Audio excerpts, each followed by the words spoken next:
আসসালামু আলাইকুম রহমতুল্লাহি ওবরকাতুহু। সম্মানিত দর্শক, সাবেক রাষ্ট্রপতি শাহাবুদ্দিন চুপ্পু তিনি এখন তার নিজ বাসভবনে আছেন গুলশানে। যেটা শোনা যাচ্ছে যে খুব দ্রুত তিনি চিকিৎসার জন্য দেশের বাইরে যাবেন। যেটিকে সবাই সেফ এক্সিট বলার চেষ্টা করছে।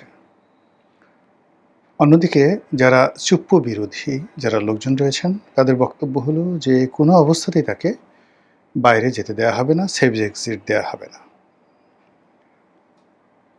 তার বিরুদ্ধে মামলা হবে এবং মামলা হয়েছে।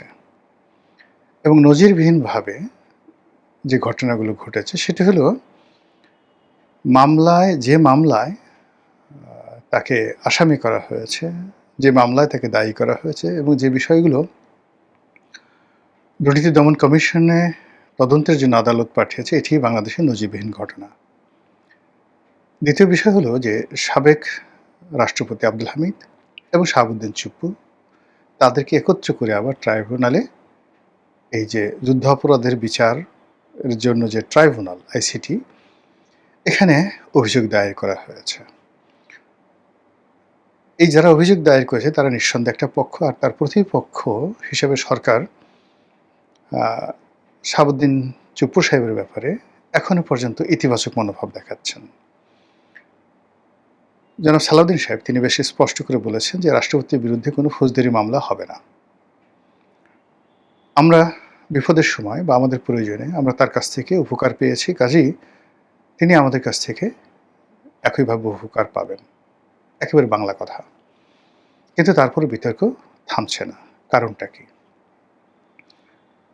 এখানে একটা বিষয় আমাদেরকে ভাবিয়ে তুলছে।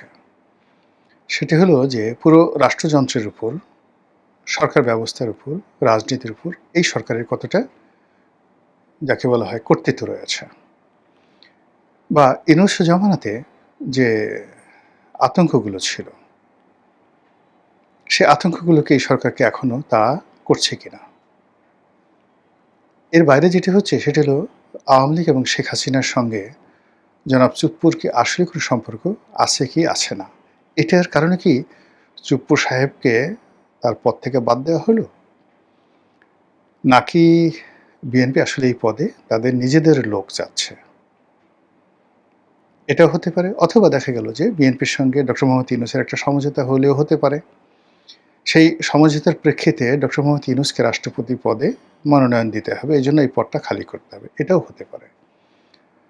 তো সেই দিক থেকে জনাব চুপ্পুর এই পদত্যাগ, এটি বাংলাদেশে আসলে আলোচিত কোনো বিষয় হওয়া উচিত ছিল না। প্রথমত আমাদের দেশের রাজনীতির যে ধারা, সে ধারাবাহিকতায় এক্সিকিউটিভ ক্ষমতা থাকে পার্লামেন্টের, মানে যাকে বলা হয় সমস্ত আইন প্রণয়নের ক্ষমতা থাকে পার্লামেন্টের হাতে, আর পার্লামেন্ট যাকে সেই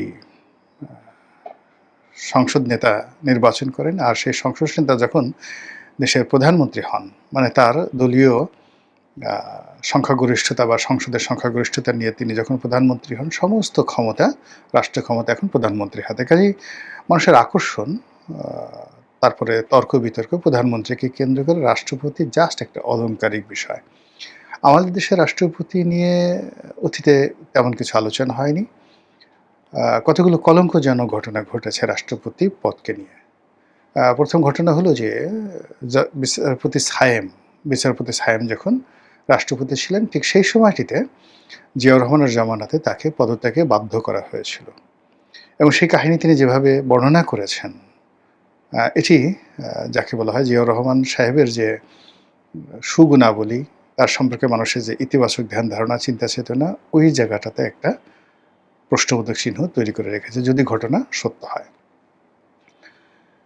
বিএনপির জামানাতে রাষ্ট্রপতি হিসাবে যখন বি চৌধুরী সাহেব দৌড়ানি খেলেন, তারপরে ক্ষমতা হারালেন, এরপর তার বাসায় আগুন ধরিয়ে দেওয়া হলো, তারপরে তাকে মহাখালী রেল যে ক্রসিং, সেখানে তার উপর আক্রমণ চালানো হলো। এই জিনিসগুলো বিএনপির জমানাকে রীতিমতো কলঙ্কিত করে রেখেছে। আবার নিজের দলীয় ব্যক্তিত্বহীন লোক যদি রাষ্ট্রপতি পদে বসানো হয়, তাহলে সেক্ষেত্রে কতটা বিপর্যয় হতে পারে সেটা ইয়াজউদ্দিন আহমেদ প্রমাণ করে গেছেন।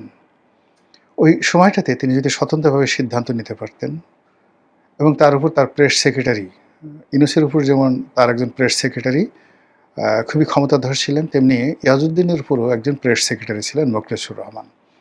জনাব মোখলেস তার সঙ্গে আমার কিছুদিন কাজ করার সুযোগ হয়েছিল। খুব ভালো মানুষ, খুবই ভালো মানুষ, বিএনপিপন্থী, এতে কোনো সন্দেহ নেই। কিন্তু একজন রাষ্ট্রপতিকে চালানোর মতো মানে দক্ষতা, অভিজ্ঞতা, আপনি যদি নাঈমুল ইসলাম খানের কথা চিন্তা করেন, ইকবাল সুবহান চৌধুরীর কথা চিন্তা করেন, জাওদুর রহমানের কথা চিন্তা করেন, বা বঙ্গবন্ধুর ছিলেন বাহাউদ্দিন সাহেব ছিলেন বঙ্গবন্ধুর প্রেস সেক্রেটারি, ওনাদের যে পর্যায়, সেই পর্যায়ে ওনাদের একটা কেনি আঙ্গুল হওয়ার মতো যোগ্যতাও এই ডক্টর মোহাম্মদ ইউনূসের, মিস্টার শফিক আর মোখলেছুর রহমান, ইয়াজউদ্দিন সাহেবের, এদের ছিল না। কিন্তু অবাক করার ব্যাপার হলো যে পুরো জমানাটা, অর্থাৎ ইয়াজউদ্দিনের পুরো জমাটা বেসিক্যালি মোখলেছুর রহমান চালিয়েছেন, আর শফিক সাহেব চালিয়েছেন ইউনূসের জমানাতে। Nothing, there was no third man. Yunus এবং মাঝামাঝিতে মানে সেই সব কিছু চালিয়েছেন। তো সেই দিক থেকে বলা হয়ে থাকে যে ওই যে মোখলেছুর রহমান বঙ্গভবনে, তিনি চলেছেন মূলত হাওয়া ভবনের কথায়, তারেক জিয়ার কথায়। এটা হলো বাস্তবতা। তো ওই মুহূর্তে কমান্ড যা কিছু হয়েছে তখনও পর্যন্ত কিন্তু যদি ওখানে একজন ব্যক্তিত্ববান দলের ঠিক ওরকম পরীক্ষিত লোকজন থাকতেন, তাহলে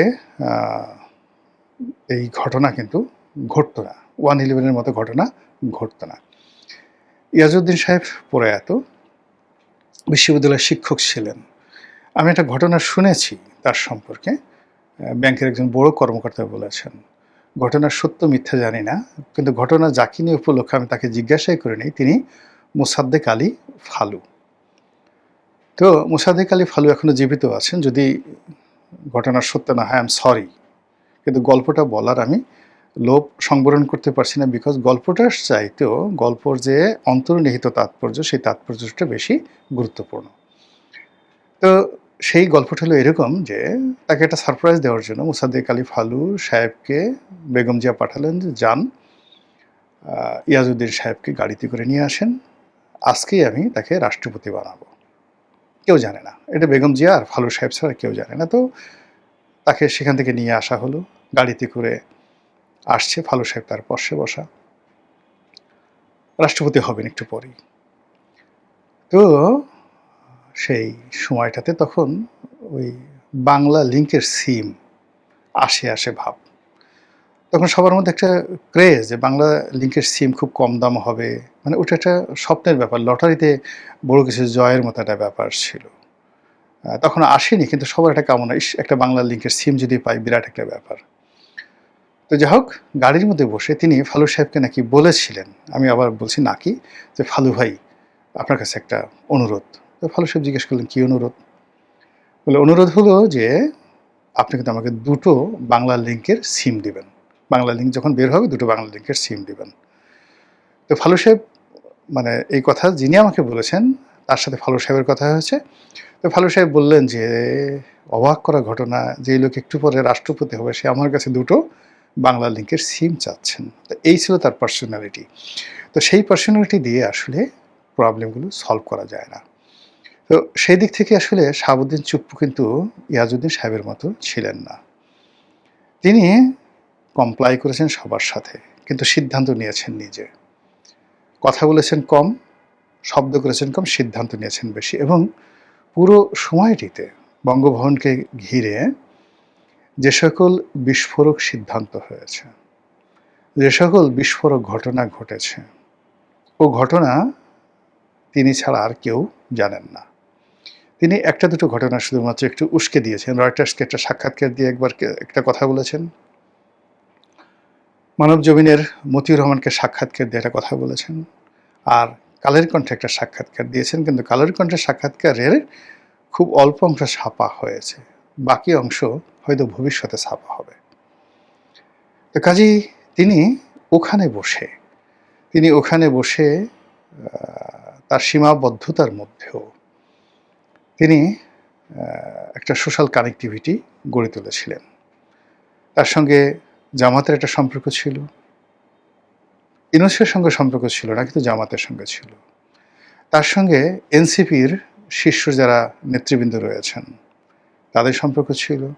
এখন তো অনেকে মানে যাকে বলে অনেকে অভিযোগ করছেন যে যেদিন তারা বঙ্গভবন ঘেরাও করতে গেছিলেন তখন এনসিপির সিনিয়র নেতারা বিশেষ করে মাহফুজ, আসিফ মাহমুদ, সজীব ভুঁইয়া আরও কে যেন আছে তাদের নাম বলা হচ্ছে তারা নিষেধ করেছিলেন। অথচ আবার সেই মাহফুজই সেখানে গিয়ে বঙ্গবন্ধুর ছবি সেখান থেকে নামিয়ে ফেলেছেন। তারপর তিনি ওই সময়টাতে তারেক রহমান সাহেবের সাথে নিঃসন্দেহে তার একটা যোগাযোগ ছিল। এই যোগাযোগের প্রেক্ষিতে সেখানে অনেক কিছু ঘটেছে। তার সঙ্গে সেনাপ্রধানের সম্পর্ক ছিল, নৌবাহিনী প্রধানের সম্পর্ক ছিল, বিমান বাহিনী প্রধানের সম্পর্ক ছিল এবং তিনি এই যে পুরো সামরিক তন্ত্রটিকে বঙ্গভবনমুখী করতে পেরেছিলেন তার ডিপ্লোম্যাসি দ্বারা। ফলে আমরা শাহাবুদ্দিন চুপ্পুকে যত চুপচাপ লোক মনে করেছিলাম বা করেছি, আসলে তিনি অতটা চুপচাপ নন। তাকে যারা খুব অথর্ব মনে করেছেন, তিনি দুর্নীতি দমন কমিশনের সবচেয়ে পাওয়ারফুল পদ কমিশনার তদন্ত হিসাবে ছিলেন। মূলত আসলে গোলাম রহমান সাহেব ছিলেন চেয়ারম্যান, কিন্তু পুরো সময়টা তিনিই আসলে দুর্নীতি দমন কমিশনটা চালিয়েছেন। It's not a matter of joke. আবার তাকে বলা হয় এস আলমের যাকে বলা হয় সহযোগী। ধরেন এস আলম তাকে ব্যাংকের ডিরেক্টর করেছেন বা ভাইস প্রেসিডেন্ট করেছেন। ইসলামী ব্যাংকের একটা ভাইস প্রেসিডেন্ট, সেখান থেকে এস আলমের সহযোগী হয়ে তিনি রাষ্ট্রপতি হয়েছেন। এটা এত সোজা নয়। যেখানে আমাদের মতো মানুষ ২০ বছর, ২৫ বছর, ৩০ বছর মাঠের রাজনীতি করার পরে একটা নমিনেশন পেতে ১১ বালতি পানি খাওয়ার পরেও আমরা কল্পনা করতে পারি না নমিনেশন পাবো, সেখানে তিনি রাষ্ট্রপতি হয়ে গেছেন। এটা স্বাভাবিক বিষয় নয়। তো যেটা বলছিলাম যে এই স্বাভাবিকতা না থাকার কারণে কি হচ্ছে, তাকে অনেকে থ্রেট মনে করছে। বিশেষ করে বিএনপি বিরোধী যারা শক্তি রয়েছে তারা তাকে থ্রেট মনে করছে। এই থ্রেটের একটি রাজনৈতিক কারণ আছে, আর একটি অর্থনৈতিক কারণ আছে। প্রথমত এস আলমের সঙ্গে তার সম্পর্কের কারণে ইসলামী ব্যাংকের তার যে পদ পদবি ছিল, এই কারণে তার প্রতি একটা ম্যান সিরিয়াস রয়েছে জামাতপন্থী যারা লোকজন রয়েছে তাদের। এবং তারা চাচ্ছে যে তাকে যদি আইনের আওতায় আনা যায় তাহলে এস আলমকে কিছুটা হলেও দমন করা যায়। কিন্তু এস আলম তো খালি চুপ্পুর মধ্যে সীমাবদ্ধ নয়। এস আলম এখন কোথায় নাই? এস আলম নিউ ইয়র্কে আছে, এস আলম দিল্লিতে আছে, সিঙ্গাপুরে আছে, এস আলম লন্ডনে আছে, এস আলম বঙ্গভবনে ছিল। এস আলম যে গণভবনে বা যমুনাতে বা প্রধানমন্ত্রীর কার্যালয়ে নেই, আপনি কি বুকে হাত দিয়ে বলতে পারবেন? এস আলম যে টেকনাফ, কক্সবাজার, উখিয়া, পেকুয়া, চট্টগ্রাম বন্দর এখানে নাই, আপনি কি বলতে পারবেন? এস আলম যে এখনও ইসলামী ব্যাংকে নাই, আপনি কি বলতে পারবেন? বলতে পারবেন না। কাজে চুপ্পুকে নিয়ে টানাটানি করলে এস আলমের একটা পশমেও টান পড়বে না, বরং চুপ্পুকে নিয়ে টান দিলে এস আলমের যে লিঙ্কগুলো যেটা আছে প্রত্যেকটা লিঙ্ক একসাথে কাজ করবে। এখানে দেখবেন যে বিএনপি আওয়ামী লীগ এক হয়ে গেছে, এখানে জামাতের অনেক লোক এক হয়ে গেছে, এস আলমের অনেক লোক জামাতের মধ্যে আছে। তো কাজে এই যে চুপ্পু সাহেবের যে চুপ হয়ে থাকা বা চুপ্পু সাহেবের সেফ এক্সিট বা তার মামলা মোকদ্দমায় তাকে জড়ানো বা তাকে নিয়ে যে রাজনীতি যা কিছু চলছে, এটা যত সহজ মনে হচ্ছে বিষয়গুলো আসলে আগামীতে অত সহজ হবে না। মহান আল্লাহ আমাদের সবাইকে হেদায়েত দান করুন এবং হেফাজত করুন। আসসালামু আলাইকুম ওয়া রাহমাতুল্লাহি ওয়া বারাকাতুহু।